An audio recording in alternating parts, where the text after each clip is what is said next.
What a lovely day to feel like shit. Well, this is a bit different. That's because this episode is very different. This episode right here, that's the one that you're watching. It's the last episode of the season. Season 1 of Four Eyes has finally come to a close. Yeah, man, it's been a lovely journey. It's been almost a year since I've been doing this with Trav and also Car, pretty much since the beginning. Dude, it's been such a fucking beautiful time. I've learned so much about so many people, and it's been a really awesome experience for me to have as a human, and I'm so stoked that I got to do it with some really great people. Season 2 will be coming at some point, sure. I'll figure it out. I'm not too stressed about it. Don't worry about it. But what I do want to talk about before we get going is I just want to say a big thank you to everybody that has been listening, that has come on the show and helped me with this and just been a part of this experience and this thing, you know. It's pretty easy to say, oh yeah, podcast, this, that, but a lot of work and a lot of effort and emotional input has gone into all of this, every episode. You know, some of these conversations have been really hectic and some of these conversations have been really hard. And for people to give their time of day, their effort, their emotions to something for me, because I asked them to, and them to trust me and reciprocate the way that I'm feeling, and then not only that, but to let me capture that moment and broadcast it, that's really special. And I'm so lucky that I've been able to find people that I can surround myself with that will let me do stuff like that. And I just have to express the biggest thank you to everybody, you know, to the people that have come on the show, to the people that have listened, commented, liked the Instagram, to the people that have let me, you know, host the show at their place, to the people that have brung food and drinks and been around when this has happened. You've all made this process so enjoyable for me, to the point where, you know, I'm quite sad that the first season is done, but it makes me really excited because now I've got something that I don't want to ever lose, and that's this escape from everything and this return to purpose for me. So yeah, thank you everybody for listening. This is a really great conversation too. It's just me and Travis, like it started is the same way how it ends. We're having a chat about what's on our minds, and what comes to our minds is pretty hectic. We talk about the Anam Cara, we talk about the future, and we talk about each other. And I'm stoked for you guys to hear it. Like, this was the most emotional I've ever been editing anything. It feels like a really nice, neat little bow on this beautiful gift that has been this experience. And I'm so stoked to have something like this. And I can't wait for everybody to see it. And yeah, I hope you enjoy it. But anyway, that's enough from me. Onto the show. Yeah, enjoy. This is the Four Eyes podcast, baby. This is the end of season 1, baby. Gotham. Yeah, this is what's up, man. If I'm not looking at you, just assume that I am talking to you still. I kind of like this. Yeah, I think so. I mean, I was gonna say, man, it's kind of crazy because we were just talking about it outside. How we're gonna take a little bit of a hiatus from doing this. It's exactly how we started. I'm wearing the same fucking shirt, the same episode, and it's just me and you. It's kind of always been me and you though. Like, you were the first person that I really started to have conversations with that genuinely fucking changed my life. Damn. I mean, do you not feel the same? Like, I'm not expecting you to say yes, but it's like, I still remember, like, coming over and you just being a fucking best friend in every sense of the word, and just being exactly you when I needed you to be you, and then being able to grow that relationship with you and being able to watch you become more yourself, and then feel myself become more myself, and then, you know, the ups and downs in between. Like, irregardless of all the things that have happened, good or bad, I fucking am so lucky that you're my friend, man. I love you, dog, and I'm so glad that that I think you love me too. Like, I think that's I do hectic. love you too. Yeah, man. Nah, that's what a way to start the podcast. But no, man. Like, I think it's important to point out, like, yeah, these have been life-changing conversations for me too. Mm. Like, I think the podcast, when we started it back in November, that's over 7 months, 8 months ago. And we were completely different people. And I've been doing a lot of reflecting on it. Like, how we kind of came really close in that time was so unique and so special. Like, it was honestly a fucking pleasure. Like, it's almost like, yeah, we fell in love. Yeah, dude. Like, total bromance. And I remember that moment in Leslie's car. That was funny as shit, you know? Like, I will look back on that forever as, like, one of the nicest realizations I've ever had. That was beautiful. And we did it together. Like, that was totally me and you. Mm. And I think I've missed it. Like, I think I've become a little bit complacent in thinking, like, with a bit of reflection, like, it's been a tough couple weeks, and all of it's my doing, but in saying that, it's not like I'm fucking hating myself for it. It's like, I say that, and it's because I've grown past it, and I don't hate myself for it, so I'm not looking down on myself when I say it's my fault, like, moving now on.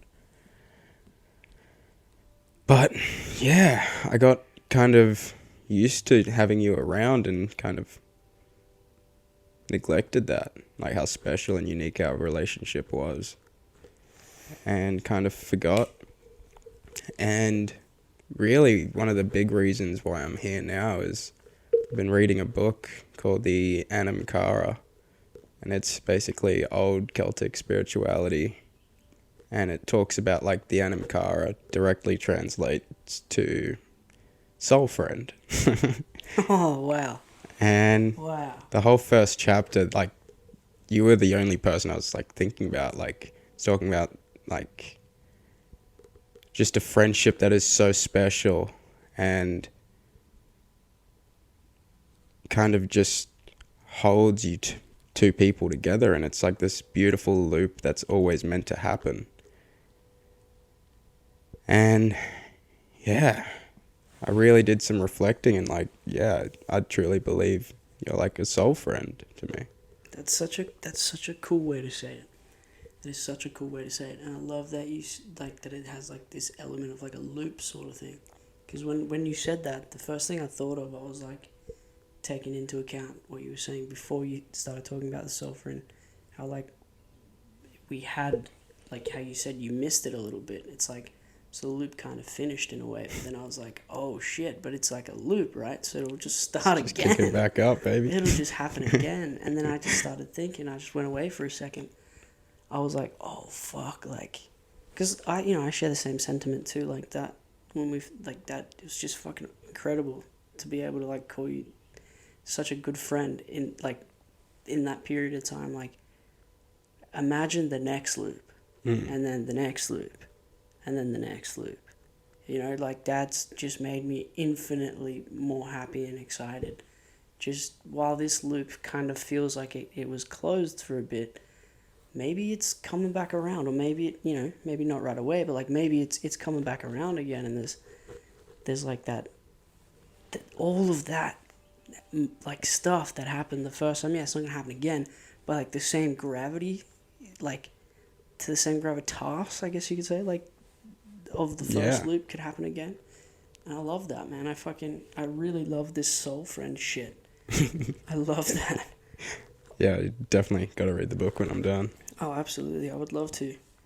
But yeah, man, I was gonna say, like, what do you think? Why do you think it is that you felt that you know, you kind of neglected it. Where does that come from when you say neglected?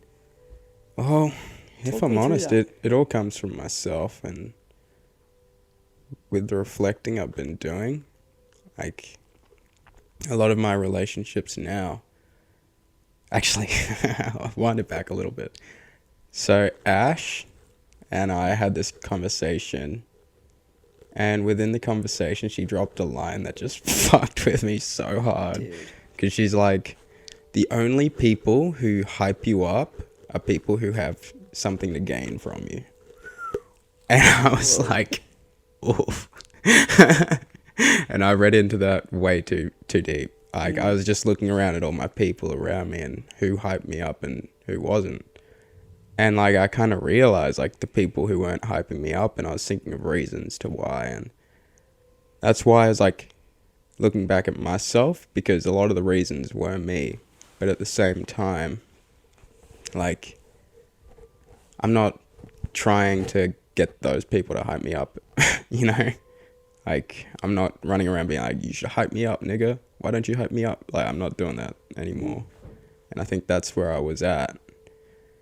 And that's, like, in particular when it comes to you and me, like, you hype me up, like, a lot. And yeah. I'm not saying that means you have anything to gain from me. Like, I'm kind of separating that idea, but,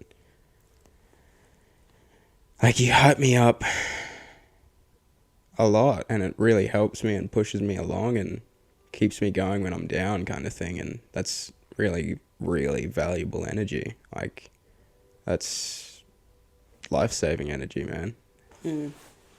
And I think I've neglected that. Like, kind of, I've not been treating this relationship with as much reverence as I should have, as I did at the start. And then, like, after a bit there, it kind of got just, like, casual, you know, like, we would just see each other when we were hanging out with friends and stuff and not really take the time for each other anymore, like.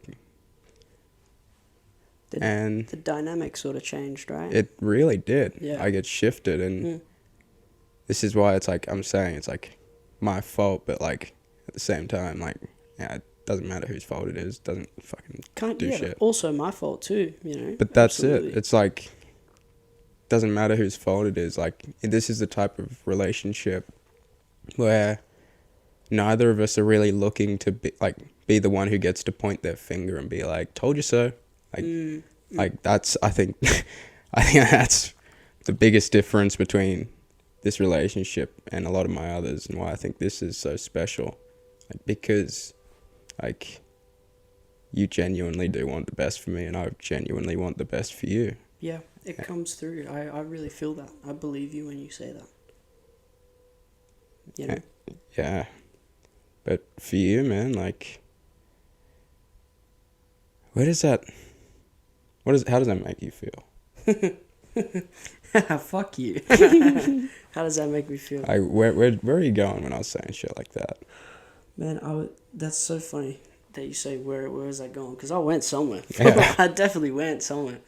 You know what it makes me feel like, man? It makes me feel like, okay, all right. So he sees, he understands, he gets it. He sees what I'm trying to do, and I say that on purpose. I say it that way on purpose because I am trying to do something, trying to make sure you know that I want the best for you in a way that I feel like I can, and that's by just genuinely wanting the best for the people that I care about. And because I want to trust them, that they can understand the way that I feel about them, and I just want them to trust me, you know what I mean? And it's not for nefarious purposes, it's because I value that trust that they instill in me and that friendship that comes from that. Because like before, when my dad was saying, you find that thing in your life that brings you joy, and it's people. It's always been people for me. It's always been people and the time that I get to spend with people. You know, like you were saying it before, like what he said before, is like, hold on to your friends. This was my dad, by the way. He's like, hold on to your friends and just, you know, enjoy your friends. I want to. I genuinely want to, because I don't know how long I'm going to be able to, because I've never up and only until like after high school, I was at a point where I actually had friends that I would call friends, you know. Mm-hmm. And some have come and gone and in the past, and now I'm at a point where I'm like, I need to enjoy these people in the best way that I can, and the only way that I can do that is be honest with them, and you know, tell them what I think of them, and hype them up, gas them up, you know, like if I believe in them, they got to know it, because then that builds like that trust and that honesty to get it to that next point, which is that mega ultra fun part where it's like you hang out and you have awesome conversations and you do cool shit together. That comes from like the building blocks of conversation of like just, hey, what do you think about this? Hey, how you feeling about this? And I think I found some people that have helped me get to the point where I can do that more freely. And then you and me started sitting down having these conversations, and it just flawlessly happened the way that I was like, yeah, this is like what was missing from the equation. It wasn't what else I needed to do. It was what I needed to get from somebody else. Like that was matching that energy in a way that I hadn't felt before. And dude, it just happened. Like we'd sit down and we'd talk about anything for hours, and so much time went by. You let me open up in ways that I couldn't, and then you did that. And then I was like, whoa. Then we started having this back and forward, like this synergy where it was just like one thing out, then another thing out. Then I'd catch it, I'd put my shit on and I'd throw it back, and then you'd do the same thing. And like hearing you say that stuff that you just said, the place that it took me to, like literally was a place, it was at the old place in Chapel Hill, on the porch at the back there, like in the chairs. That's where it took me. It took me... I was sitting on one side, you were sitting on the other side. That's where it took me to when you said those things. It's like that's the birthplace of like that sort of stuff. That's when I really felt like I came into my own as a human, because I started being the most honest and true version of myself, and that was someone who gave a shit about who I was talking to for real, you know? And then that's had this huge ripple effect with everybody that I've had a chance to talk with. Does that make sense? I'm with you. Yeah, you following? Okay, cool. Dude, it's kind of made me... My mind did drift for a sec. It made me think about this quote from Sir 21. And it was like, I've been stuck in a phase of just going through Instagram reels, like just scrolling and scrolling for fucking ages. It's bad. Yeah, dude. And one of the ones I saw was like 21 Savage basically on a radio show just being like, fuck love. Like, I'd rather have loyalty than love. And he goes on to say, it's like, I would rather have someone who hates me and, like, you know, actually, like, fucking wants to fight. But at the end of the day, they still got my back. Like, you know, like that nigga who's, like, on your block who is loyal to you. Like, another nigga from another hood comes over and tries to fuck with you. He's still got your back, no matter if you arguing or anything, you know? And I was just kind of thinking about that, like that loyalty, like, and how I've kind of been chasing love for so long and not looking like at loyalty. And like from now on, I'm moving to like think about more loyal. Like, I'm trying to put loyalty over love, like from now on. But I don't know. What do you think of that statement? I like that. Loyalty, like, I wouldn't say loyalty over love. Like, I think this is where I'm kind of sitting with it now, because I'm sort of in a, yeah, I guess I could say I'm in love for sure. But it's like one thing that I've prioritized. It's like, all right, it's not like, and this, I haven't said this to her, but I've said this to myself, the trust. I'm going to trust this person 100%. No ifs, no buts. I'm not going to let myself plant seeds. I'm going to trust them wholeheartedly, because that is what I want out of love from now on, moving forward. And that's kind of what loyalty is. Like, you know, you got that trust in, like you said, if this dude shows up from the other block, you trust that this dude's going to be on your shit. So I like that. Like, loyalty and love, I don't think they're separate. I think loyalty is a form of love. And like, we kind of touched on this a few times, but love is a blanket term for so much other shit, right? I Yeah. think loyalty for me now has taken up a huge part of love, where it's like, if I can't trust you, if I can't rely on you, I can't count that you're loyal to me in every sense of the word, there's no love. Fuck you, you know? And I think I like that 21 Savage said this. I didn't expect him to say something like that. Right. But I like that he said that, and I like that you've said that. And to hear you say, I want loyalty, not love. Like, yeah, it's kind of the same a little bit, but like, not really. Loyalty is different from love, but there's so much crossover that, like, if that's what you're chasing, dude, you're gonna get love too. Like, it'll come through, because that's like a huge pillar in love, right? Loyalty, trust. Definitely. So it's like, maybe this is a good thing. Maybe we're not supposed to chase love, and we're supposed to chase that. Oh, I think that trust and loyalty so intertwined. Yeah, dude. And Yeah, dude. I wanted to throw this in because, I don't know, you mentioned there you're falling in love or like in love. This is something I came up with a few days ago, which was a bit controversial to Jacob and Em. I said to them, love is a choice. Whoa. What do you think? Yeah. As someone in that perspective, like, I love that you've said that. I like that you are fucking in my fucking brain all the time. That's another thing that you just fucking, you can understand what's in here before I've been able to understand it myself. That's one thing that I've been saying to myself too. It's like, all right, am I really about to do this? Like, am I about to do this? And it's like, this time I feel like every other time there wasn't really a choice, because I wasn't conscious of the fact that there was a choice. And now I'm like, oh, dude, I'm about to choose to tell this person I love them. Like, I have to choose. I was like, this is different. And I was like, holy shit, this is what was missing every other time. It was like, oh my God, I never even said to myself, hey, do you want to do this?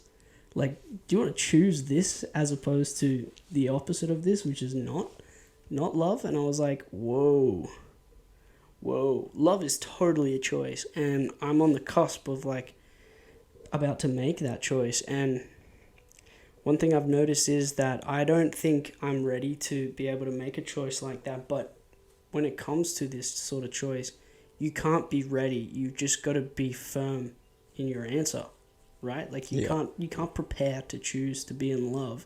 You just say yes or no. And the more you say no, it has certain repercussions. The more you say yes, a different set, you know? So it's like, still repercussions there. yes, all the same, whether it's yes or no. So it's like, what are you going to choose? You got to make a choice here. And any choice you make in that situation, I guess, is love. Whether you say no to it or yes to it, it's a different type of love. Instead of putting that love into that person, it's got to go somewhere, right? So it's going to go to other things around, whether it goes into yourself or to the people around you in different ways. Like, it's going to go somewhere. So there's always a choice attached to love. It's not something that you have no control over. You do. Like, the way you feel in the actions you take after. Yeah, like, you can feel love and then decide to go punch something really hard. Or you can send a cute message. Like, there's choices that you make, right? Yeah. Absolutely. I fucking love that there's a choice. Love is a choice. I think that's so true. And people that aren't on that wave, shut up, idiot. Like, it is. Like, come on, man. We're too old for that now to, like, not understand things for what they really are, you know? Yeah. Not that it's a bad thing if you're not, like, that way inclined. Actually, no, fuck civility. Wake up, idiot. Like, every choice is huge these days. And to associate love with no choice, that's fucking silly. Like, See, of course. I don't get it confused, though, because at the same time, it's a huge choice, but something that I've been forgetting heaps is that, like, everything really matters, but it don't. Like, that's the thing that I've been really lacking on recently, is just, like, forgetting how, like, oh, shit, none of this matters. Like, you get caught up. Man. Yeah. Like, just get really caught up in life, and then, you kind of forget that.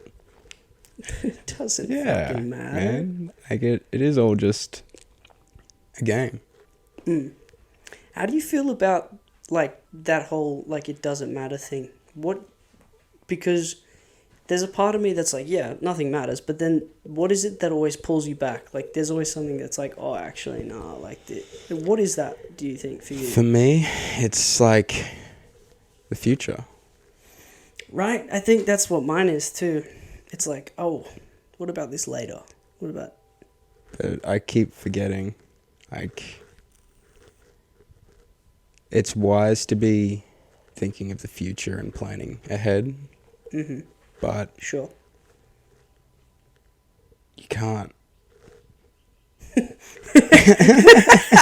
That's just it. You just can't do it, man. Like, no matter what you do, like, good luck. Like, make a plan and follow it, but like, shit's gonna happen. Oath, man. You just gotta stay true to yourself and your cause, and you'll get there. Oh shit. Yeah, dude, you're right. No, it's like nothing matters. That's the moment where it's like when you have your plan, your future, whatever, and then it doesn't go according to plan. That's when you gotta go, oh shit, doesn't matter, I guess. Just change your tactics. Yeah. You can't get lost in that, like, oh fuck, everything's ruined. That's literally, yeah. That's kind of where I've been stuck. That like, oh fuck, I'm not where I'm supposed to be. What's going on? I'm losing my focus. What the fuck? And then it's like, oh wait, no, just, you got this. You had this a second ago. Just change up the fucking plans. Like, yeah, get back to it. Get back to work, man. Yeah, fuck. Kind of calming. It is, man. Like, knowing that there is like that overwhelming sense of like, oh dude, doesn't matter. Yeah. Like, that thing you're so upset about and angry about, it doesn't matter. It's not important. But it's like, how does it become this all-encompassing, like, life or death feeling, and then just go to this fucking, oh, doesn't matter. Like, that switch between the two, to me, is the craziest, like, experience I think we can have as human beings. Yeah. As, like, conscious beings, where we can be, like, absolutely distraught because of this, that, or the other, and then, like, one little thing will happen, like this minuscule thing in the grand scheme of everything, that will just completely change the trajectory of how we move past that point of, like, contention. It's like, what? Like, can I get that in a bottle so I can have that all the time? But you do have that all the time, right? But it's like you forget, and it's holy shit. Holy shit. Like, oh my fucking god, my brain. What really, like, helped me remember is just talking to friends. Like, kind of forgot. Isham, man, that guy is a legend. Like, just having conversations with him over the last... He's been the only one over the last 2 weeks I've been talking to. It's been like 2 conversations a week because he's in Cairns, and just every time we caught up, he just fucking took everything off my chest and like put me back on my course. And I wouldn't be here if I didn't talk to him, you know, like... Yeah. I think just having these conversations was what I was lacking. I was just going to say, man, like, this is it. Like, you know how we were saying that it kind of like, you know, the dynamic sort of changed. It's because we stopped talking to each other like this. Yeah. I just realized, like, I was looking at that Marilyn Monroe fucking thing over there, and I was like, oh my god, I'm on the chairs at the porch with the billy in between the table, like, just chilling, steady chilling. And then I was like, it's not a place, it's like a state of being in which you get to because of this, that, or the other. Yes. And I lost that perspective of this, that, or the other. It's not a thing, it's not doing something, it's the absence of something. It's just a sit down with somebody who thinks in a way that I enjoy and is receptive to the way and enjoys the way that I think, and then taking what we have to say from each other and putting our own shit on it and throwing it back. And, like, we just did it. Yeah. And we were just like, oh, well, that's what we're... And then it just what? It's like, I feel like an idiot because I'm like, we should have just done this.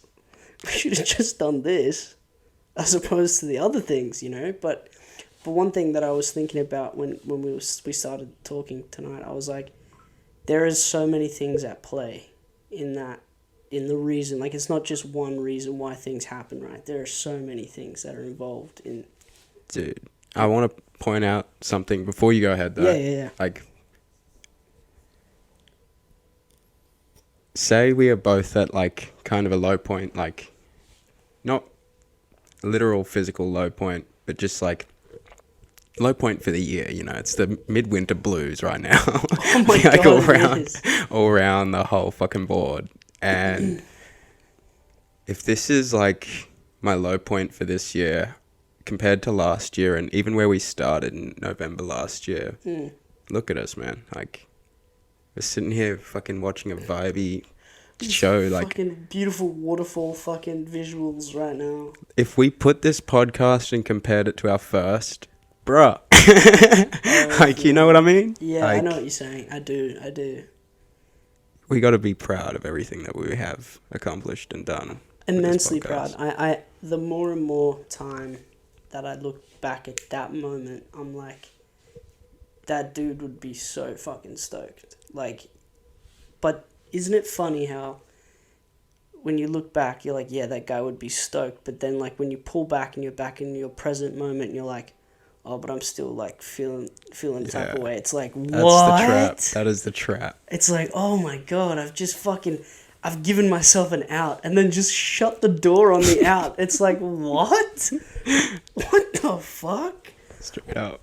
But and we all do that. We all do that. And I was going to say, do you think that, like that, because we were talking about this, like, when winter started too, like, I remember you're like, yeah, man, I'm feeling a little bit low. And I was like, yeah, me too. I was like, it's probably the weather. And you were like, oh, shit, really? And I was like, oh, shit, I think I believe myself. Like, I think maybe it is. And then to hear you say winter blues again, I'm like, yeah, maybe it is just, like, an element of that, obviously, might be the winter blues. Honestly, for me, I can see my recent depression and, like, I can see it just being because of the winter. Like, I stopped going for runs. I stopped pushing myself to get out there because it's, you know, too cold. You don't want to get up early. The sun comes up later, and you have like a million more excuses than you do in the summer to not take care of yourself. And that's like, and then at the same time, because temperatures are colder as well, like your physical body is like just reacting different to the surroundings. Like, it's a really big shift that I think I just underestimated. And because this year it's been like record lows. But I was going to say too, like, I agree with everything you just said. The lead up to this winter, I had one of the best summers of my entire fucking life. Same. You know, so it's like the best year, like the best like 6-month period of my fucking life just happened. And then I was trying to pull that into this, and then I didn't realize, like, it comes back to that whole balance thing. It's like, maybe this is the overarching downward bit where it's like that winter slump. And I was like, oh my God, I was holding on to up here. So that's why I fucking crashed so hard. Dude, that's what I've... God damn it. That's what's pushed me through, accepting... Like, I didn't realize I was holding onto the banks of the river of life. Yeah. Like, trying to, like, chase that high that I hadn't before, like, in the past, and, like, didn't realize that, oh, this down part is a part of the journey. I need to embrace the darkness. And, sink into the sadness and make friends with it. Well, it's not even the sadness. Like, you kind of... I've been looking at things differently. Like, selfishness is not a negative term. Like, selfishness is positive. And that's, like, what I've been doing. I've just been kind of more selfish. But my selfishness eventually will help everyone that I love, you know? Oh, shit, so man. It's selfish, but it's just a different kind of way of looking at it. Like, selfish doesn't mean bad now to me. I was just going to say, is that because...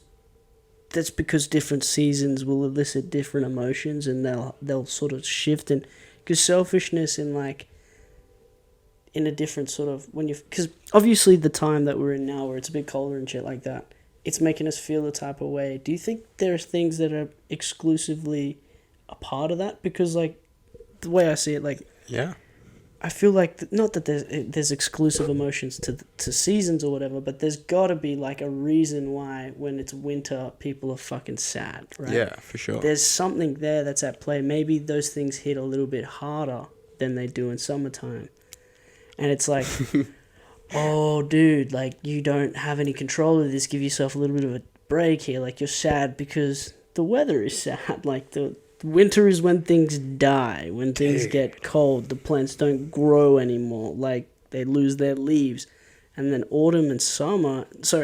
spring and summer is when the shit is fucking on lock, like when they're literally outside doing shit. I have to read the Anam Cara. Like, Fuck. this shit is literally talking so much sense. Like, humans are clay, is what they like. That's the definition that the Celts use. Like, humans are the clay of the earth. So we are formed and shaped from the earth, and the body is the soul.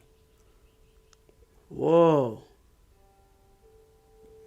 Yeah, no, the body is the soul, and the mind is the receptor of the spirit. Oh my and God. It was fucked up because you know how I was saying it's like we're having the conversation between like soul and spirit. Yeah. Dude, this book confirms like what I was saying. Like basically talks about Celtic. It like I don't know, made me feel like I was a genius. But like I was just gonna say I feel fucking so smart. Like tonight, like having what I'm saying kind of makes sense because we kind of hit these beats ages ago, and now you're pulling up with the facts and then going and I'm like, oh my God. So that's why like I was just looking at the rocks and shit over there, and I was like, this book is fucking old, right? Anam Cara. Oh, it's a translation, yeah. So it's old as fuck, right? It's so there's before the Romans kind of thing. Dude. Before the Greeks. These feelings are probably ingrained in us, and they're just starting to manifest and show themselves now. We've kind of been doing it on our own. Maybe these sacred spiritual texts and whatnot, they're what center those ideas, and that's what people before us have used and developed to attach some sort of understanding to the things that we can't really understand. This is the beautiful thing about it. Almost like the Anam Cara like really appreciates religious practice, and people who don't have religious practice and don't have spiritual practice are often angry, confused, and lost in the world. And it's because, they have no purpose and no meaning. They got nothing to center them. Yes, and what I've really thought about, especially the Celtic, why I bought the whole Celtic book was because I didn't realize, like, I'm fucking half Celt. Like, my dad's white. Like, he's from Ireland. Like, that's his bloodline. And the author has he's from the same clan I am from. Like, crazy, dude. I was reading it and being like, oh, this is all making sense to me, because the Celts, they love to be in nature and, exploring all that. And that's the same as, like, my African bloodline, who do almost all the same shit, but with African spirituality, it's very, very different, but same essence. That's it. Like, indigenous cultures is the term. Like, indigenous cultures have this understanding of the ways of life that we just keep neglecting. My God, you're right though. Like it is so. Like I was just thinking that when you were talking just then, every indigenous culture has something that is, to the untrained eye, is the same thing, and it's their connection with spirituality and their ability to be able to intertwine it in their lives without it being their life, but actually being exactly their life. Like they're so connected to the fucking ground that they walk on. Their body, their mind, and their soul, their spirit is all connected to... Get this. Oh, fucking hell. Their knowledge of the land that they inhabit is literally the difference between life and death for them. That is fucking... That's something I heard on the Joe Rogan podcast the other day. But that's like still... But I was just thinking about like Aboriginal culture. That's so fucking true. Like it is life or death. Like the land that they inhabit, like... That it is. Any indigenous culture. But hey, all of them, like all of them. We've got one in this fucking country that we just are not connected to for whatever reason. I don't know why. Like I ask you this now. It's a bit of a it's not a bit of a segue. I guess kind of, but Please. it's like, how do you identify with these if you aren't directly related to some degree? This is, wow, dude, I'm really glad you asked me this, because something I said to my niece the other day, and she's a smart girl, she kind of agreed. Not completely, but my theory is that, this is going to be fucked up. European people and people with, because that's basically what we're talking about, right? Like, people who are, like, in the middle, white culture in Australia and, like, around the world who don't have touch with an indigenous culture and can't see their roots back to them. Because, yeah, we all came from one. Like, whether you're white, black, anything, you have indigenous roots. And a reason why I think, you know, in particular, I'll use white Australians as my reference because it's fucking my life. Like, white people here love going to Europe. Why do you think that is? Oh my god. That's their ancestral grounds, man. Oh my god. Like, they're being called home, and they go and they visit all these places and shit, and they feel connection to it, and that's exactly why. Fucking god. So you mean that white chick on Instagram that's just like, I feel really at home in Mykonos, isn't full of shit? Yeah, Oh like, my literally. Fuck. No, but I get it. Oh my god. I get it. I fucking get it a little bit. And I'll throw on top, the Roman Catholic Church is what severed this. Like, severed, they literally what's his name? Colombo? No, not Colombo. What's the Spanish dude who killed all the Indians? Columbus. Columbus, yeah, okay. Columbus, that is the Roman Catholic Church of Europe, like, really. So the Romans, they killed all the barbarians and most of the Celts. They killed all the Celts who were roaming throughout, because they were in France originally and everything, and they got pushed to the island of England and then eventually to Ireland, and the Romans built the North Wall to stop them and shit. Anyway. But when they pushed all the indigenous cultures away, they pushed all their spirituality away. And there was a big, vast gap because they used to have the Greek gods, and they kind of casted them out and then took up Christianity. And this is where it's like, this is where I think it becomes perverted in a way, because Christianity as it is a Middle Eastern culture, like a Middle Eastern religion for Middle Eastern people, right? So when they brought it to Europe and started learning it and teaching it, literally, they were culturally appropriating a Middle Eastern tradition and taking it as their own. And the Roman Catholic Church spread everywhere, all throughout Europe, all throughout the world. And a part of being a Roman Catholic is, you know, shunning indigenous spirituality and culture and having this fake spirituality, which was appropriated. Dude, because it, like, when you look at it too, like, they severed their connection. Like, even to take it back to like the Greek thing that you said, they had their deities in the form of tangible happenings within the world that they lived in. And then you look at the modern religion of, it's just worship of, it's deitism, but like of the one and only ultimate, right? Which is this one all-encompassing being. It's like so far removed from the spirituality in which made those things tangible to us, if that makes sense. So it's like the spirituality was lost from the religious practice and became this sort of perverted worship of this Messiah figure it's just so weird. And it's a reflection of the society that was being created, right?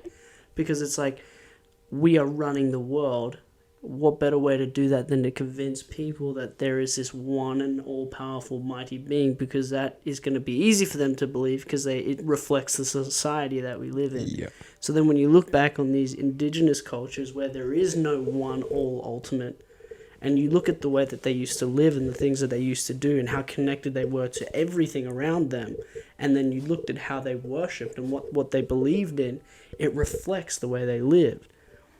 That's fucking huge. I've never thought about it like that before, and it's just made it so much more clear to me why there is a disconnect for so many people when it comes to like spirituality and religion nowadays, because there's a massive shift that's happening. The veil is starting to slip a little bit. Yeah. People are starting to wake up a little bit more and go, hang on a sec, I don't feel connected to this at all.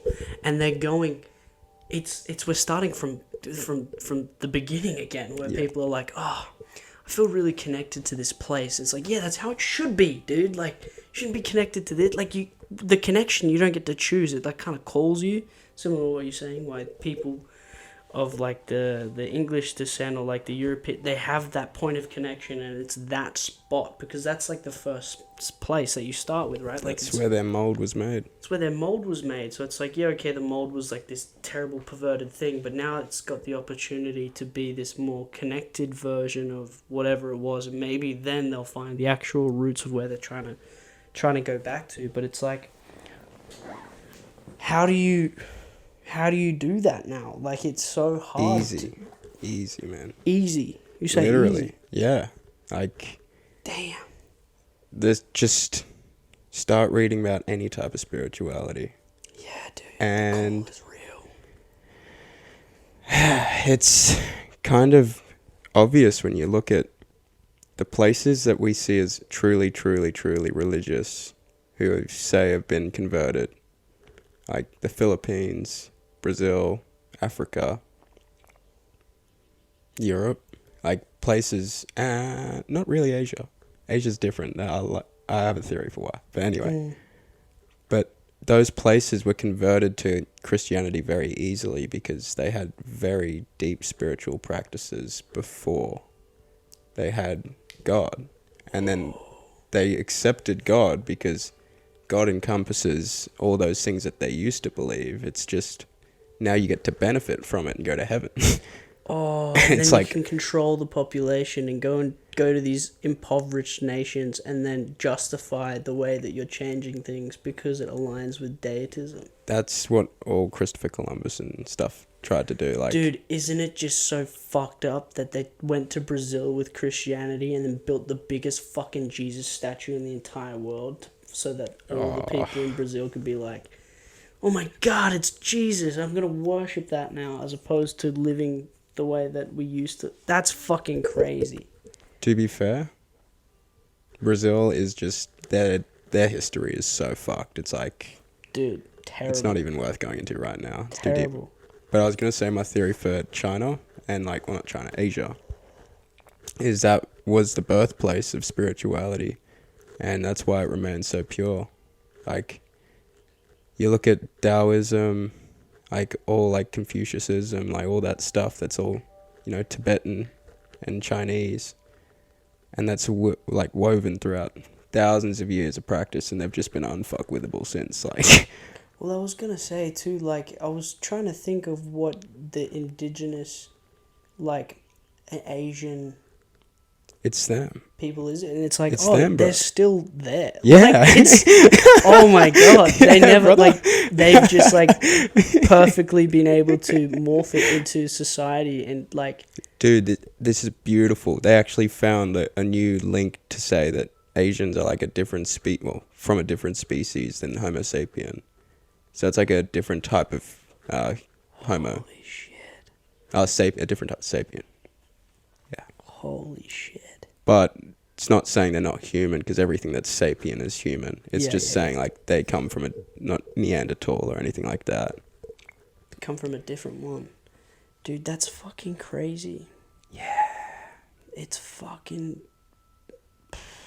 Man, there's a reason why I think more and more lately people are feeling the call of the spiritual practice as opposed to the to the regimented religious worship because it's rooted in like yourself, right? And yourself being connected to everything. Yes. And the more disconnected we feel from everything, the first thing we try and do is repair the connection. Yeah.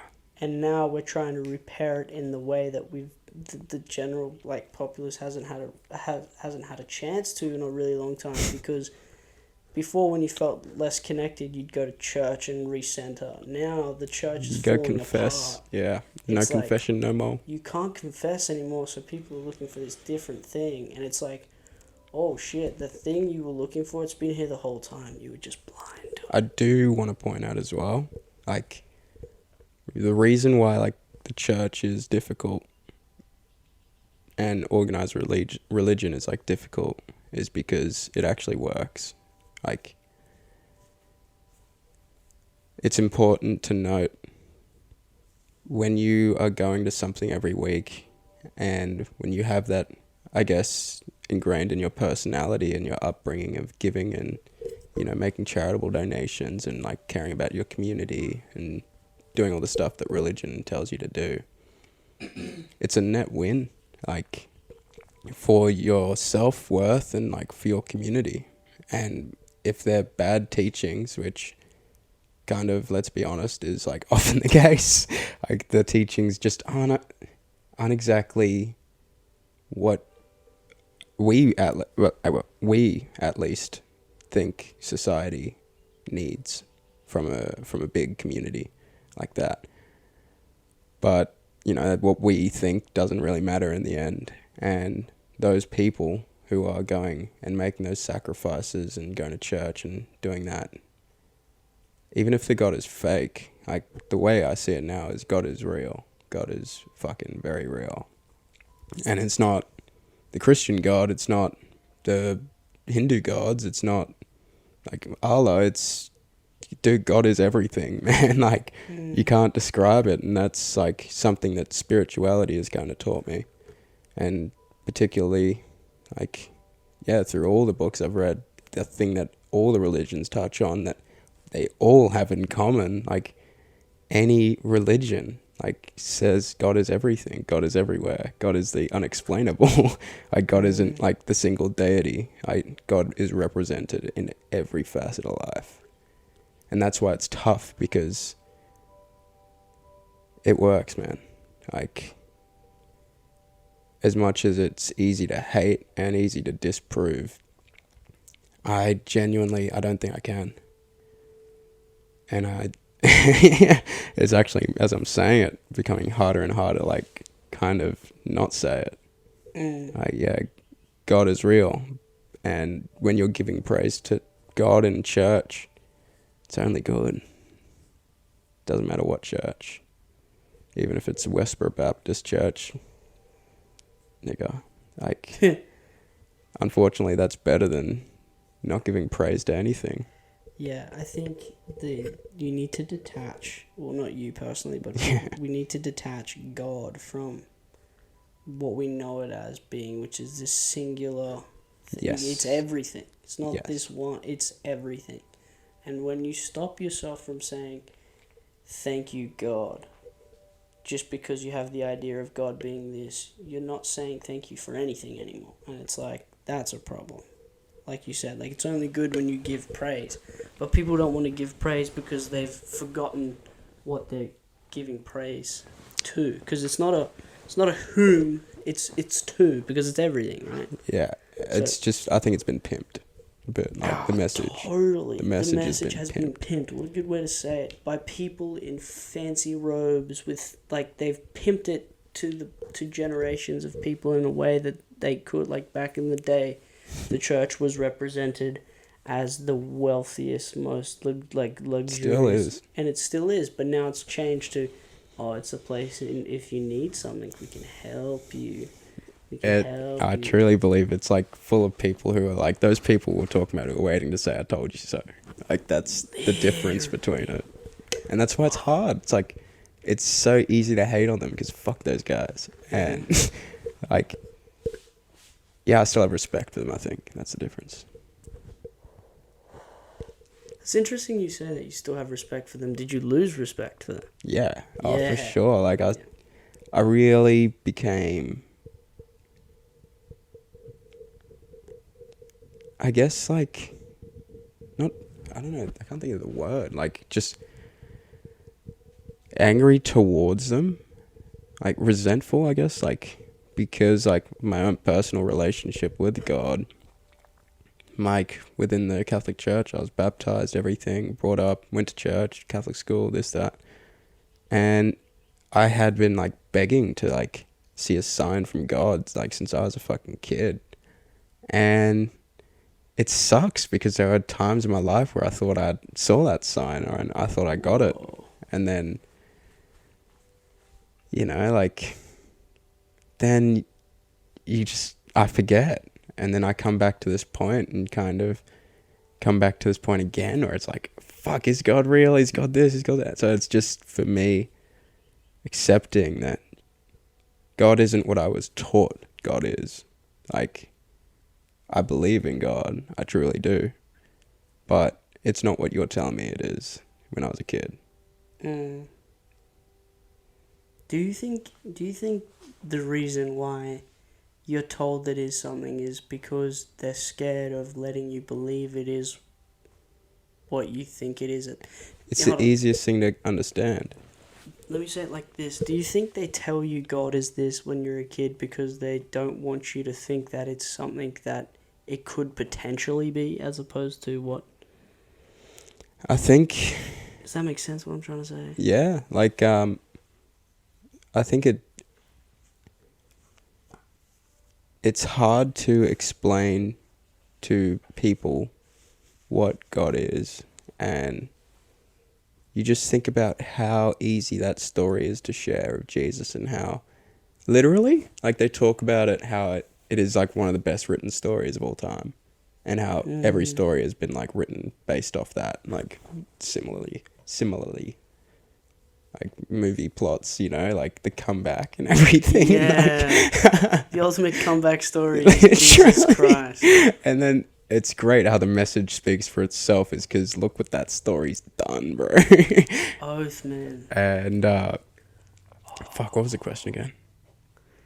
I was saying, oh shit. I think I was talking about why they don't tell you, why they... Yeah, okay. Yeah, I think it's, for me, the way that the church works and how it is hundreds and thousands, like, I view it as a business, really. Like, if you look at any company that's been running for hundreds of years, it's like a well-established company. It reflects what the church is today. Just put it on a smaller scale, usually. Like, fuck knows how much money they actually have. And, yeah, as a business, dude, they've fucking locked it down, bro. Like, they've gone hard for like hundreds of years, not thousands, like Romans, so it's about 700 years, 800 years it has been like the dominating religion. It's not even that old compared. Like, I think Hinduism's 3,000 and Buddhism's like around the same. And then, yeah, Chinese religion, yeah, about the same. They all happened around the same time. And then the Middle Eastern ones all happened when fucking Jesus Christ came. Fucking bullshit. Anyway, I think it's just the easiest story to tell, and that's why it is that God that we know, like that singular person that people give so much praise to. It's because it's a story that's been translated millions of times, and the funniest thing I saw recently was that they think that the Bible turned out the way it did because, like, it was a mistranscribe, like, basically. Like, how the original Bible talks about dragons and, like, you know, shit, heads being chopped off by, like, 3-headed dogs and shit like that. This is another Joe Rogan thing. Like, they're saying, like, apparently the original Bible was supposed to be about, like, a mushroom cult, like a cult that takes mushrooms and praises God, and it was just poorly transcribed, and that's how we got what we got. And all the Christ. stories were supposed to be code. Oh my god. Yeah, like in the Old Oh Testament. my god, our ancestors are just looking up, like looking down, like, no! No! Fuck! The mushrooms are good! Yeah. They're good! Literally. You fucking misinterpret. Could you imagine if it's a giant misinterpretation? But it's so likely because It that's is, what yeah. all the religious people were doing at the time. Like psychedelics. And you look at the indigenous cultures, what do they all do, bro? Bro, that's what freaks me the fuck out. Indigenous cultures on the opposite side of the planet were partaking in hallucinogenic and these literally mind-altering substances on the daily, ritualistically, and it is so ingrained in their connection with their spirit, right? Like, even indigenous Aboriginal cultures here have their own practices in which they connect through. They connect, like, yeah, now we've got explanations because of chemicals and shit, because we've learned how the brain kind of works. But, like, all of these things unlock the same part of the brain, right? Yes. And they've got them here, they've got them there, they've got them everywhere they need to be. And every single indigenous culture managed to fucking figure it out. And the one thing that modern society and our modern culture has done is gone, nah, that's not it. This is it. And it's like, whoa, dude, what? What? Dude. And I can't help but think it's like purpose, right? Like, as much as it might be a mistranslation or whatever, there's got to be a purpose behind that for sure. For me, it's easier to believe that there's no purpose because, like, I don't want to live in a world where that's all planned out. Because if that is, like, nothing's real. Oh, like, so tough, like that's dude, that's so like tough. that's what like that's the acceptance I've come to. I genuinely believe yes, you're right, but I choose to believe no. I refuse to believe because it's too fucking depressing. Yeah, no, I get it.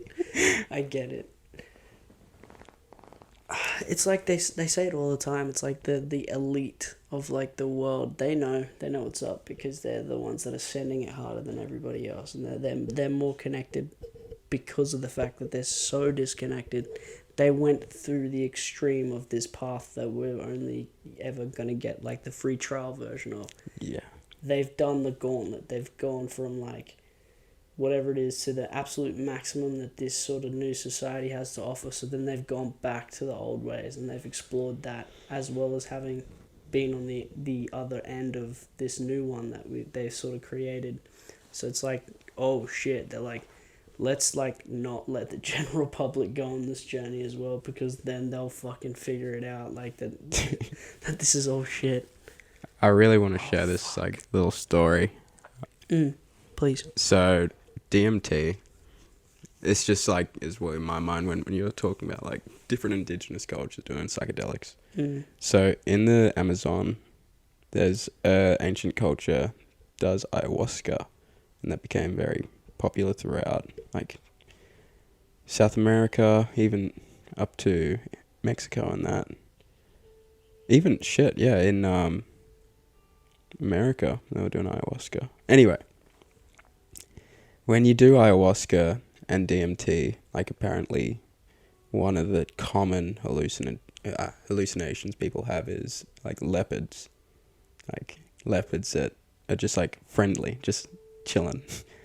And because when you take it, you go to, like, the fourth dimension, which is within your mind. Like, it's the Eye of Horus, like, basically within you, that Abdul oblongata, whatever it's called. Cerebral cortex, some bullshit. Anyway. And there's this video of, like, these jaguars, or whatever the fuck they are, leopards, eating the leaves of the ayahuasca tree and just, like, rolling around on the, like, jungle floor tripping. And they've been doing that for as long as people know. Like, that's just something they do. Shit. So apparently when you take DMT and ayahuasca, You see them because they're in the room. you go to a different dimension, and yeah, they go there as well. Oh my fucking god. Yeah. Dude, because the way that their bodies work, they must be able to extract that sort of shit from the leaves. Dude, we should themselves. watch that video, actually. Yeah, put it on. Fucking hell. Does this have, Dude. like, the talking thing? I think so. Yeah, it should do. If you hit search, yeah. Oh.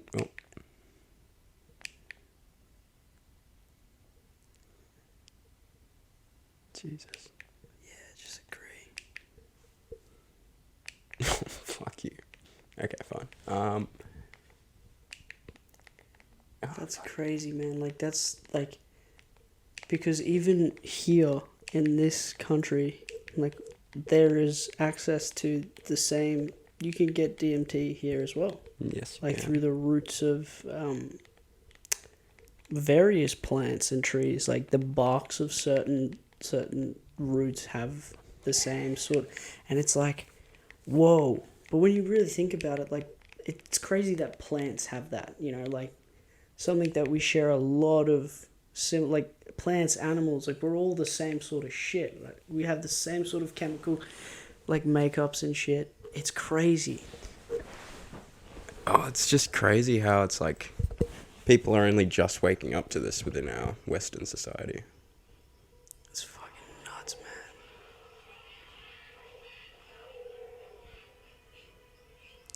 So, I remember watching this and trying to think of a logical reason as to why.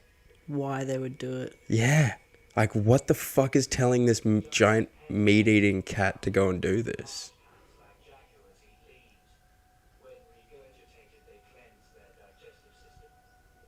What? They also trip out and they only pick out the ayahuasca fucking leaves. Like, they can smell them, apparently, and hunt them out. That's crazy.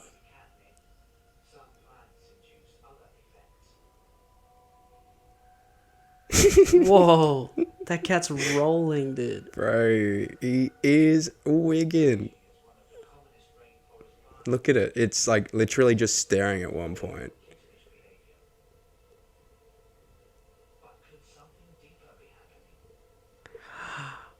This cat is on. It's just staring at the trees, man, like we do when we're on acid. Whoa, man.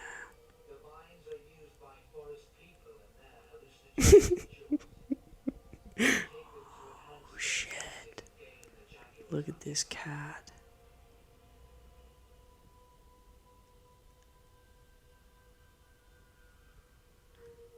Dude, humans would have definitely seen cats do this and then gone, okay, what the fuck is this cat doing? Oh my god. Like so much of weird nature, there is still so much to know.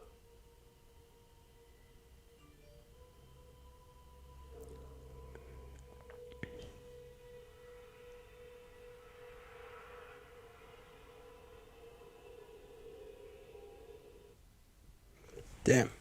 Fuck. Yeah. That's just so crazy to me that like, I just realized something. They probably got to the way that they consume ayahuasca is probably through a process of trial and error that was started because they were looking at these cats like, holy fuck, because that guy just said it, like, they use it to get, like, the cat-like abilities to hunt and, like, and it's like, holy shit, maybe they saw the cats eat this shit and go, fuck, maybe that's why they're so good at eating shit. Dude, I think you're right. Because, you know, a lot of them believe that the cats and shit are their ancestors. Oh my fucking So they literally would have been God. like, oh, grandma's taken us to this tree. She's eating it. What the fuck? We should eat it. Oh my fucking God. Damn. That's so fucking crazy to me, man. We gotta get some of these leaves, dog. We gotta get some of these fucking leaves. But this is the thing, too. It's like, now that you know this and you go and take a substance like this, how do you fold back into the fucking... You fold back into the regular day-to-day happenings. Like, what the fuck? See, that is what I've come to recently. Like, another thing the Anamkara talks about is, like, fucking, you know, Adam and Eve? Yeah. The forbidden fruit. Mm-hmm. So the representation of the forbidden fruit is knowledge, right? So that's literally in the story, it's knowledge. And what I believe with psychedelics and like a lot of the knowledge that we're kind of gaining in spirituality and practices and all of that, it's the forbidden fruit, man. Like, there's a reason why religion tells you not to chase it, because that shit, it's gonna kill you, or like it's gonna fuck you up. Like, you gotta be ready for it. Dude, I just thought of something. This might sound fucking crazy. Please. But have you seen Indiana Jones and the Temple of the Crystal Skull? No. It's the last I know one the they do. premise. She finds... Anyway, the Crystal Skull is this I've artifact seen that that. is supposed to be like the... If you get it, like, you can know everything, right? Yeah. And the evil chick gets it, and she's like, show me everything. And they're like... And then she was just like, show me. And then they do, and she fucking explodes and it kills her. It's like... But when you think about it, it's like if you take ayahuasca or abuse it or any of these insane hallucinogenics where you see things and you come to conclusions and you learn things about spirituality, you fucking die if you take too much. Yeah. So the forbidden fruit aspect of the knowledge that comes from these things, fucking, it kills you. It's like, Yeah. it is the forbidden fruit. Oh my god. Whoa, dude. A lot of what I see as well, and this is like a fun little saying I came up with Bill the other day. Shout out, Bill. Like, when we talk about white people like pimping out Middle Eastern religions and stuff, why I say they're culturally appropriating and why it's a problem is like drug use was a large part of that indigenous culture they came from, and they picked up a culture that neglects drug use and, you know, doesn't really use it. And that led to literally the Western society using drugs in an irreverent way, which has led to a lot of problems. Like, because we've lost our reverence and respect towards what drugs can do and should do for us. We're using it in a very irresponsible way, and that's, got us here. Dude, that's crazy, because the first time I took acid, the one thing I took away from it, I was like, oh, you shouldn't muck around with this. Yeah. And I was like, what? And like, people say that, but I didn't really understood until I took it, and I was like, oh yeah, there's like this third eye opening process. Yeah, you don't want to just fucking do that, whatever. Yeah. Like, you need to practice getting into this state of mind. You need to prepare. And I'm like, holy shit. When you just said that, I was like, that is so true, man. It like, doesn't mean don't do it. No, it doesn't mean don't do it at all, but it's like, don't abuse that fucking thing. Yes, yeah. Because it will fucking punch you back so hard. Oh my god. And I feel like if I wasn't at a point where I felt like I was genuinely ready and I was like, alright, you take me for a ride here, I was like, dude, this could have been so terrible for me. That's what happened to Em. I believe, like, she wasn't ready and wasn't reverent about it, and it's kind of my fault as well, because I thought she was ready. And, like, because you get to that stage and you just are so afraid and you want that control back, you're not ready for the ride. And there's no way back down for 5 hours, and 5 hours feels like 20. It's like, it's a horrible place to be. Oh, man, where you're trying to grasp onto something, some form of... That was my one thing. Every moment where I felt like I was losing control and I had that inkling to go for it, I just had that intense, like, don't! And I was like, oh, I can't. And then as soon as I was like, I'm not in control, chilling. Yeah. And then it was only the moments that it was most intense, and this is something that I've only really recently realized, the moments that it was most intense was the moments where I was demanding and I was looking for something that I could be like, I want this or I want that. It's like, that's when I got what I want, but not really. It gave it to me begrudgingly, because I feel like I went into that space with a little bit of like, okay, you take me for a ride, but I want to see something as well. And it did. And then I was like, all right, show me something. And then it did. And I was like, Too much. I didn't want to see that. Yeah. Too much. I wasn't supposed to see that, and I didn't heed any of the warnings, but I did it anyway, and I was like, that's one thing that I still stick. I don't think if you're mentally not strong, that's gonna set you back paces and paces and paces and paces. Yeah.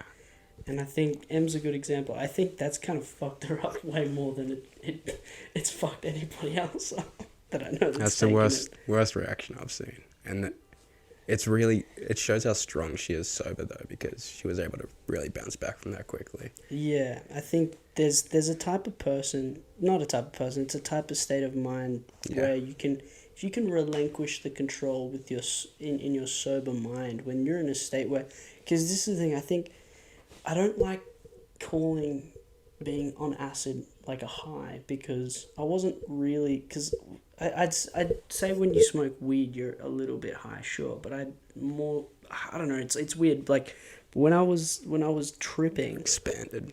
I was definitely in a different spot. I literally said you go out, like outwards, not upwards. Yeah, exactly. I didn't feel like whoa, or I didn't feel like oh, I felt like Yeah. and I was like, holy shit. So I think like when you talk about it, it's like, I think she had the idea of like, oh, I'm gonna get high. Yeah. No, dude. No, dude. Yeah, going for a fucking walk. You're going everywhere but up. You'll be lucky if you stay at this level. But it's an interesting thing, because I think the less control that I think the more you are comfortable, the more comfortable you are with the least amount of control in your everyday life, when you enter a space like that, the more comfortable you feel in that space, because it's the absence of the control. Absolutely, you know? And I think DMT is that next level, not the next level, but the furthest reach you can have of that, where it's like, That we know of. this is a realm of no control. Nothing, you are not here. Yeah. So if you don't have some sort of semblance of that in your everyday to-day life, when you enter a space like that, you're going to have a very, very tough time, because there's while I think LSD, there's a lot of tangible things to remind you that you're in that space. It's very easy to lose those, and it's very easy, and I think that's when it like freaks people out the most, because they're like, oh shit. And it's not because they're tripping extra hard. I think it's because they're finally realizing that their level of comfortability is directly Not related to sufficient. their amount of control that they have over themselves and their autonomy in their everyday life. Like, And it's not sufficient for the trip. no, it's not. I think if you're gonna go on a trip like that, you need to be comfortable with not being in control. Fuck, what was I gonna say? I don't know, man. One sec. I don't know. But like, that's one thing I noticed with my body too, like what it did to my body when I was in that state. I realized that there was an element that I was still trying to control, and that was how I felt. And then I was like, why am I ignoring what's happening in here? I was like, I looked down and I was like, I feel very connected to this part of my body that I've known, and I still feel it to this fucking day. Oh my god, I just realized, like, that must be the same, like, remember how I was telling you about that story? I was in the mirror and I was like smiling at myself, and I was doing the self-talk, and I was talking to myself, and I felt that like joy and the burning in my stomach, and I was able to like kind of really feel it and control it. Yep. Must be the same feeling. It is, man. I think so, because I was like, the moment I was like, what are you trying to say to me? Let me listen to you. And it's like, out. You got to get whatever's in here out right away. As soon as I did that, I felt amazing. Yeah. And then I was like having a full-on conversation with my stomach in my head. I was like, what do you need from me? And it's like, I need you to be nice to me in this way. And I was like, okay. Sorry. And I was like, I realized, holy shit, like, that was the part of myself that I've been controlling without even realizing I was controlling. And it's like, by not listening, by ignoring it, I can control how it feels, if that makes sense. When it comes to the body, if you're not controlling your body and like giving it what it needs, it'll end up controlling you and Absolutely. your life. Like, I remembered what I was going to say, and it was, let's go. You directly reminded me of like last night. I had this kind of mini breakthrough in meditation, And when I was laying down doing my meditation, I was really able to feel like an aura of energy, like at the top of my skull. Whoa, dude. And literally, this was how beautiful it was. I was able to like move this energy throughout my body into like places where I could directly feel it. Like I would think about my hands and I'd feel the energy roll down my shoulders, like down into my hands. And then I just remembered, like, because I was like really enjoying the feeling of like having it go up and down. And then I got it into my hands and I tried to make it go up into my armpits and like try and like do like this loop down my body. And it just would not hit my armpits properly. Like, it was so annoying. It's like it kept like coming up and like kind of skipping over it. And I realized like that part of my body, like, because it's so compressed, there's so much more like intricate detail you need to think of to like actually make it soak in. Whoa. So the more I was thinking about like making it go there, the less I was feeling it because I was like kind of forcing it. And then it wasn't until like I let go and like I really just kind of just let it kind of control me for a second, like kind of teach me, and then teach it, and then it teaches me, and then I'll teach it. And it was like a really beautiful cycle because eventually I was able to feel it like properly in my armpits, and then like eventually roll down the rest of my body. And it's like I was stuck on this point for like maybe 15 minutes, and it was really frustrating, but working through that thought process, like, that's really helped me like accept a lot of the shit and get back to going with the flow, like, because that was kind of the moment where I realized like, yeah, I'm fighting myself here. Like, nothing else. Isn't it funny? Because like when it comes to going with the flow, it's always about, if you want to truly be going with the flow, you need to let go of everything. And what does letting go mean? It means no control. It all comes back to this fucking control and this fucking the harder you hold on to it and the longer you hold it for, the harder it is to let it go. And the quicker we learn how to do it, the better it is. You know, like, you'll be able to feel better. Like, you feel stuff better when you're not as in control. And it's like, there's layers to the control, right? Like, there's the emotional control, like there's the attachment to control as well. That's like a massive one. People are attached to control because they like feeling the way that they know how to feel. Like, when you lose control, and we've all had moments where we've lost control, and what's the first thing that usually happens? We fly off the handle and do something innate or like very like irritating to everybody and ourselves. And that's because we've never been in a space where we have absence of control. So then we get scared, and then we attach that emotion to the lack of control. So it's like, yeah. And then it pushes you further and further away. So it's like, fuck, we need to figure out a way for people to have moments of loss of control without repercussion, right? And I think what you said, like, it's the meditation, but it's like, that's why religion is so good as well. Fuck, that practice. It's all fucking connected. It's all connected. That's why it sucks, man. It works. Like, having a place to go to every Sunday and say, fuck, I'm grateful for this, that, I'm sorry this happened. And like, even if you're speaking to a God that doesn't exist, you're speaking it into the universe, which is real. Yeah. Oh, fuck, that's cool. I fucking love that. Even if the God isn't real, you're speaking it into a universe that is. Fuck, that's so cool. It sucks, though. That is so cool. It does kind of suck, but that is... Dude, people need to hear that. Even if the God isn't real, the universe is real, and it still needs to hear what... Oh my God. That's huge, dude.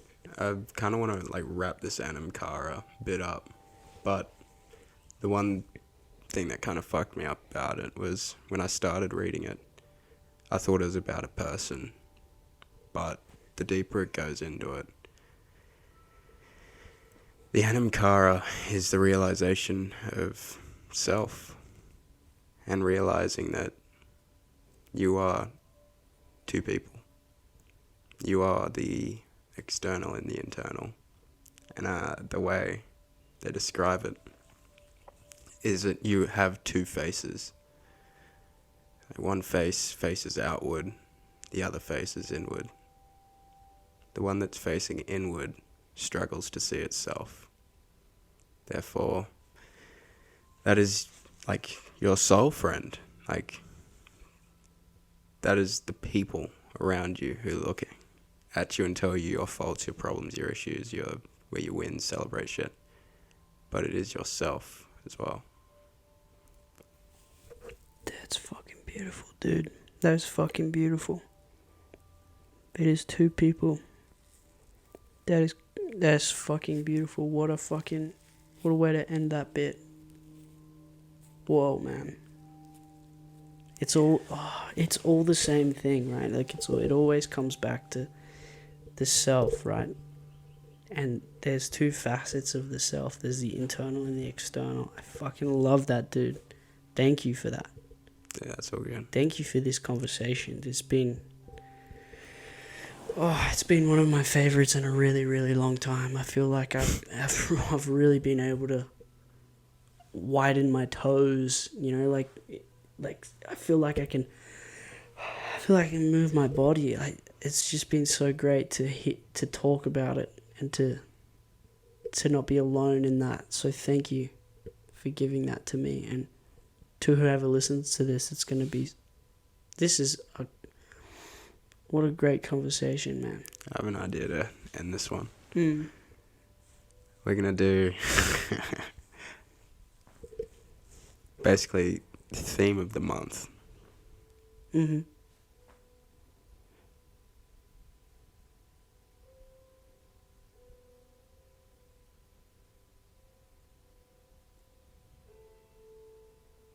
Or should I say obsession of the month? That was it. Obsession of the month. That's it. Shit.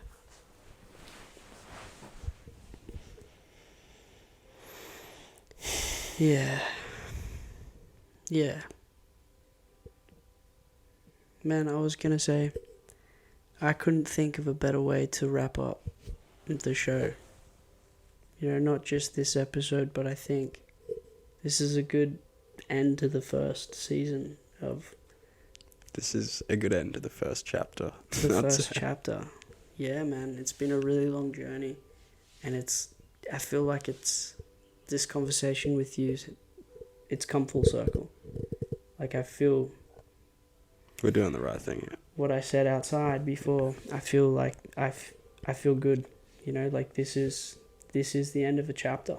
It really is, and I couldn't have asked for a better way to close this book. Put the bookmark in, put the book down for a bit. I think this is such a long overdue moment of pause, and I'm happy that it's finally here and it's come the way that it has. Thank you, man. Thank you. Thank you for opening the book with me. It's been really fun. Dude, it's been this really is great. the thing. It's been everything. It's been everything. You couldn't write this shit. No, dude. As much as we call it a book and a chapter and shit, like, holy fuck, it's... Whoa. I'm not going to speak ahead because I don't know what the future holds, but if this is the last episode of 4 Eyes that we do ever, or for the next few years, or month, who fucking knows, man? Like, I want you to know, like, this experience has been what changed my life. Like, you have been the person that's changed my life. Man, it's like, it's the same for me too.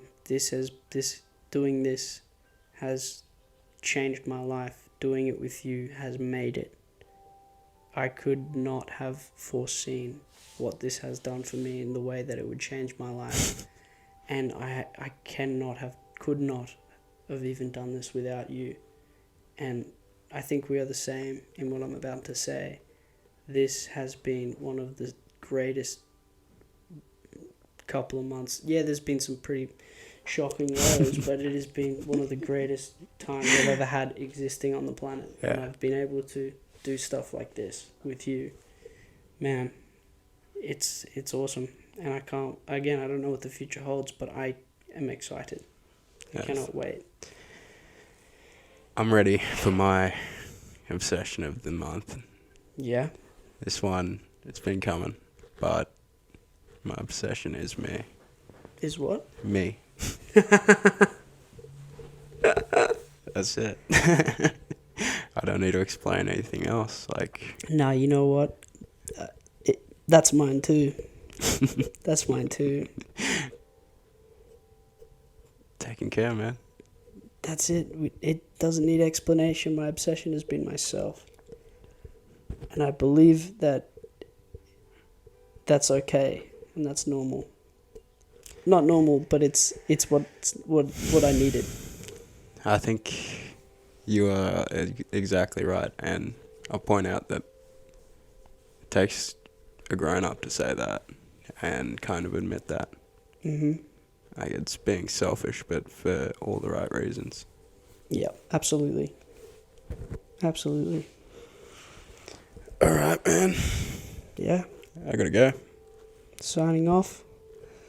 This has been Four Eyes with Tony and Trav. Yo, nigga.